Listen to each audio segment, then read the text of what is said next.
परमेश्वर का नाम का महिमा हो। पिछला एपिसोड 1 में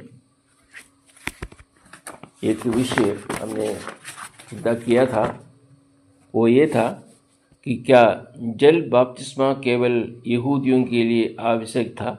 और एक दूसरा विषय भी उस एपिसोड 1 में हमने चिंता किया है कि प्रभु यीशु मसीह का अंतिम आज्ञा या महान आदेश क्या खाली यहूदियों के लिए था।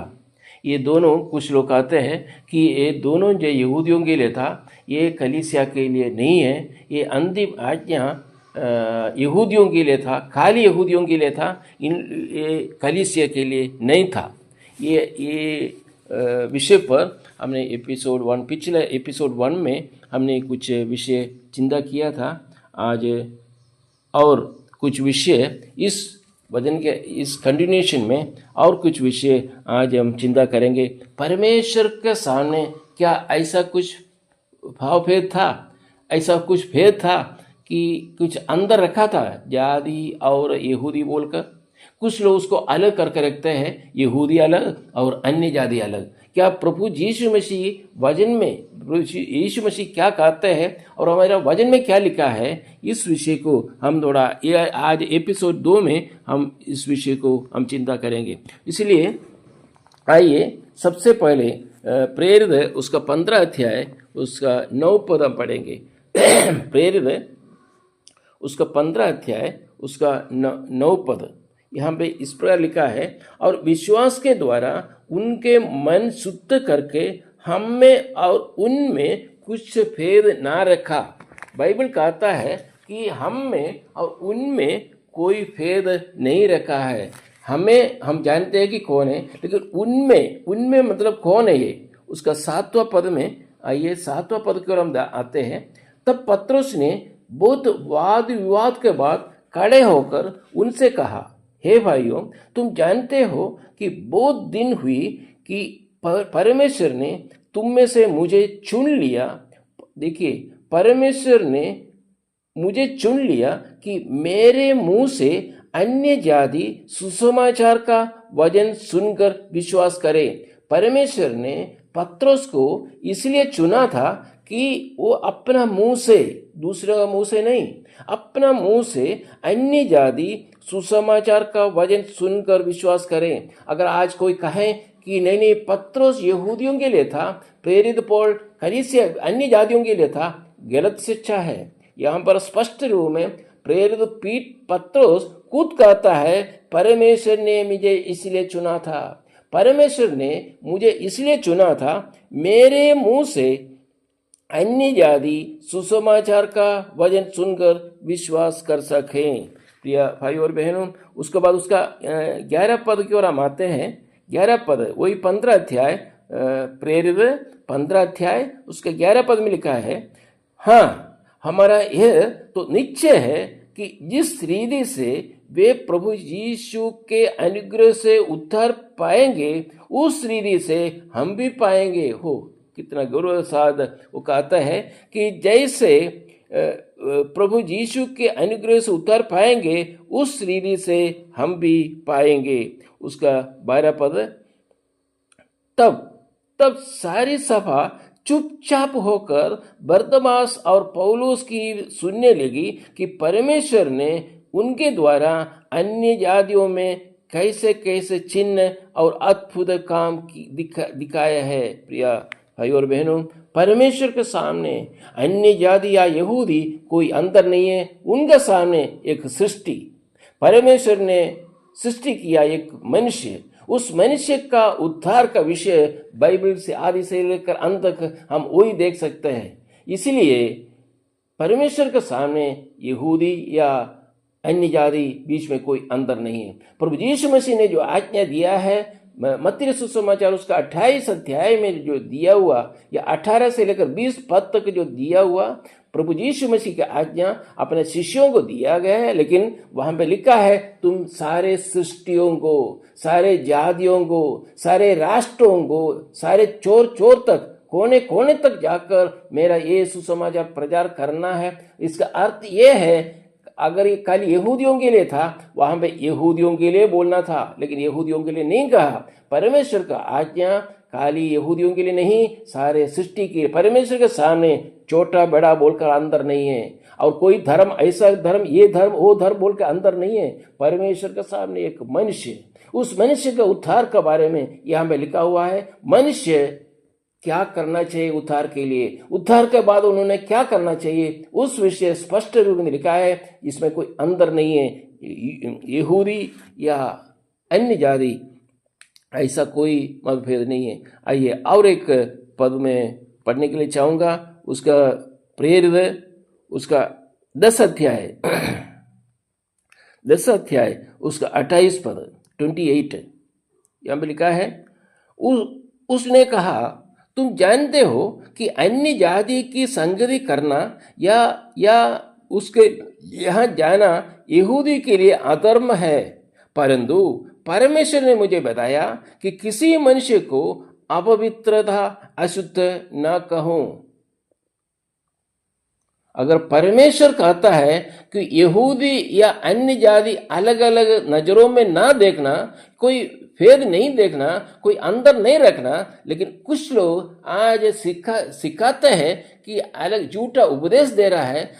अनेक लोग विश्वासियों को भी फंसाना चाहते हैं कि ये बोलकर नहीं नहीं नहीं नहीं, ये आज्ञा यहूदियों के लिए था, हमारे कलीसिया के लिए नहीं था, या अन्य जातियों के लिए नहीं था, ये कलीसिया के लिए नहीं था, खाली यहूदियों के लिए था। लेकिन परमेश्वर बाइबल हम देख सकते हैं, और एक बार वो 28 में पढ़कर आगे जाऊंगा।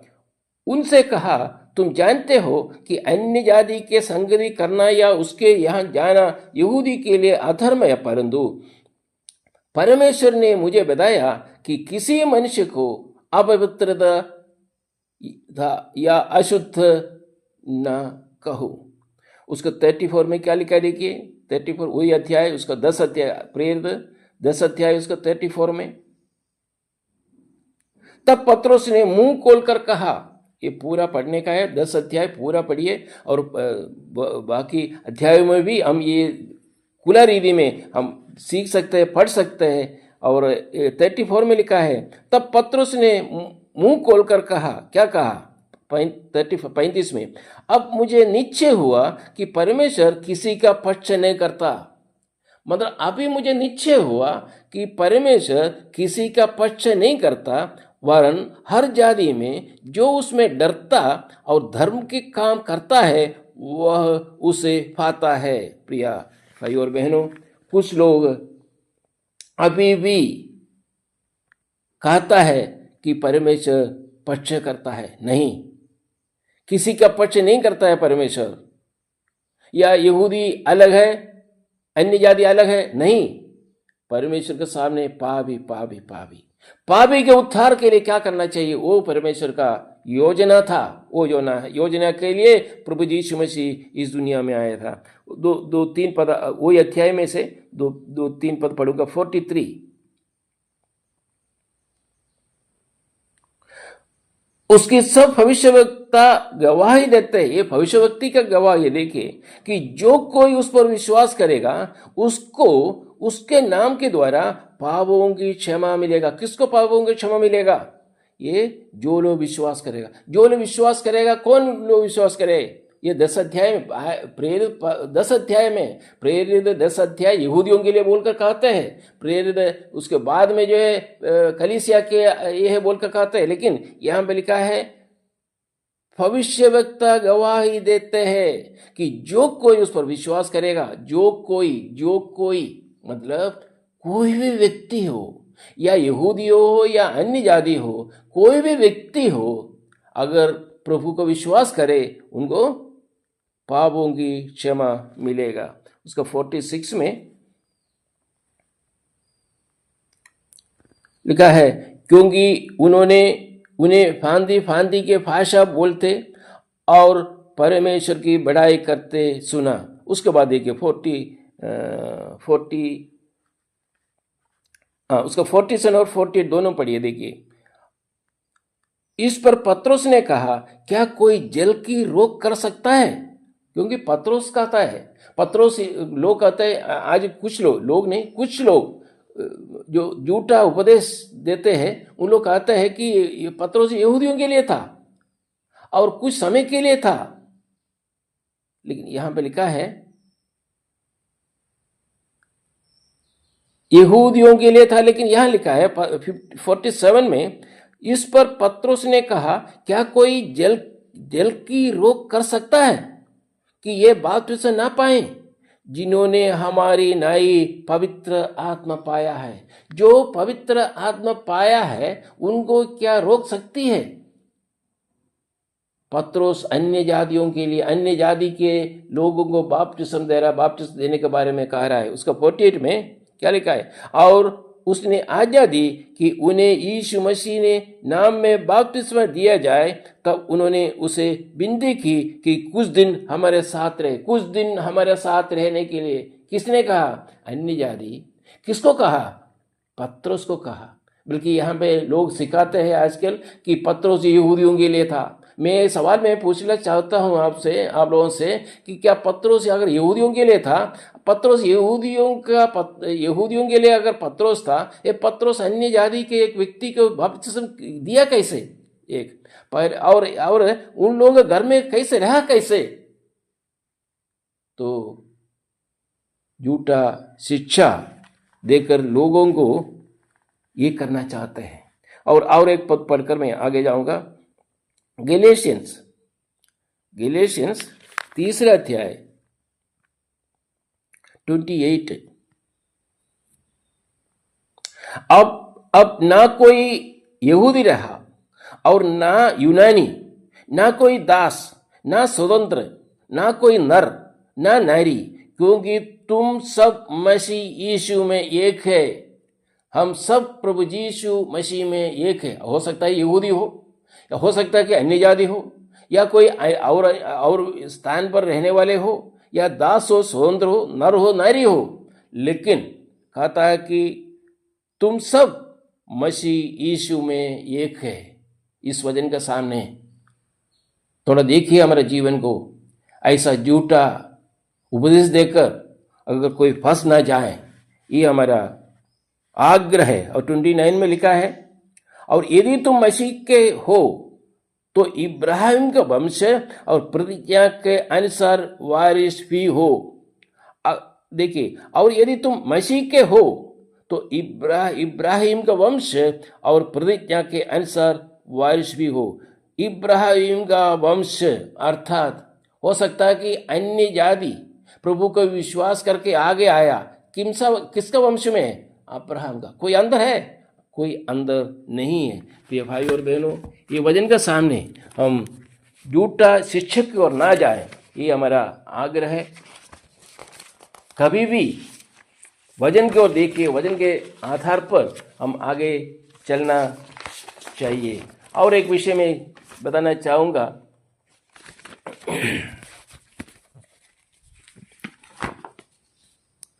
परमेश्वर ने, हम अभी देखा है कि परमेश्वर ने बहुत स्पष्ट रूप से कहा कि यहूदियों और अन्य जातियों के उद्धार के तरीके में उसने कोई भेद नहीं किया है। लेकिन आज कुछ लोग, ज़्यादा नहीं, कुछ लोग इसको भेद करते हैं। यहूदी अलग है और जाति अलग है। लेकिन आज झूठे शिक्षक परमेश्वर को पक्षपाती बनाने की कोशिश कर रहे हैं। यहूदियों और अन्य जातियों के बीच विभाजन कर भेद का आरोप लगाते हुए, जबकि परमेश्वर ने ऐसा कुछ नहीं किया है। हम जानते हैं कि अभी हमने चिंता भी किया था। और दूसरा पत्रोस उसका 3 अध्याय उसका 15 से लेकर 18 तक हम देख सकते हैं। पत्रोस ने इस प्रकार कहा। पत्रोस ने कहा कि कुछ लोग जो अनपढ़ और चंचल है, वे शास्त्रों को अपने ही विनाश के लिए तोड़ मरोड़ कर पेश करते हैं, तोड़ फोड़ करते हैं। किसको? परमेश्वर का वचन को। कौन? कुछ लोग। वो लोग कौन, कैसे लोग हैं? पत्रोस कहता है कि अनपढ़ और चंचल वे शास्त्रों को, प्रभु का वचन को अपने ही विनाश के लिए तोड़ मोड़ कर पेश करते हैं। आजकल ऐसा अक्सर तब होता है तब लोग मूसा की व्यवस्था का विरुद्ध प्रेरित पौल के लेखों को पढ़ते हैं और उन अंशों का दुरुपयोग करके ये सिखाते हैं कि जल बपतिस्मा आवश्यक नहीं है या जल बपतिस्म यहूदियों के लिए, खाली यहूदियों के लिए था। इस तरह का झूठा शिक्षा आज हम सुन रहा है, देख रहा है। इसलिए सावधान रहो प्रिय भाई और बहनों, ऐसा शिक्षाओं के पीछे ना जाए, ऐसा शिक्षाओं के उसमें ना फंस जाए। प्रभु का वचन स्पष्ट है कि प्रभु यीशु मसीह की आज्ञा और प्रभु यीशु मसीह ने जो आज्ञा दिया है उस आज्ञा के अनुसार हमें आगे चलना चाहिए। सारे सृष्टियों को, यहूदी अलग है या अन्य जाति अलग है, कलीसिया अलग है, इस तरह का कोई भेद नहीं है बोलकर इस एपिसोड में अभी तक हमने चिंता किया है। और बाकी विषय और भी कई विषय है जो विपरीत उपदेश देकर उन लोग आया है। हम आगे भी इसका हम चर्चा करेंगे और भी बहुत विषय हम चर्चा करने का है और हम चर्चा करेंगे। प्रभु हम सबको अनुग्रह करें, आशीर्वाद करें, ये मेरा अनुरोध है। ये सबको आप लोग शेयर कीजिए, लाइक कीजिए और अगर कोई ये चैनल सब्सक्राइब नहीं किया है कृपया सब्सक्राइब कीजिए ताकि ये आगे दिनों में भी इसका आगे का जो एपिसोड हम आप देख सकते हैं, सुन सकते हैं और आप सही उपदेश के अनुसार आप आपका जीवन बिता सकते हैं। प्रभु का नाम का महिमा हो, आमीन।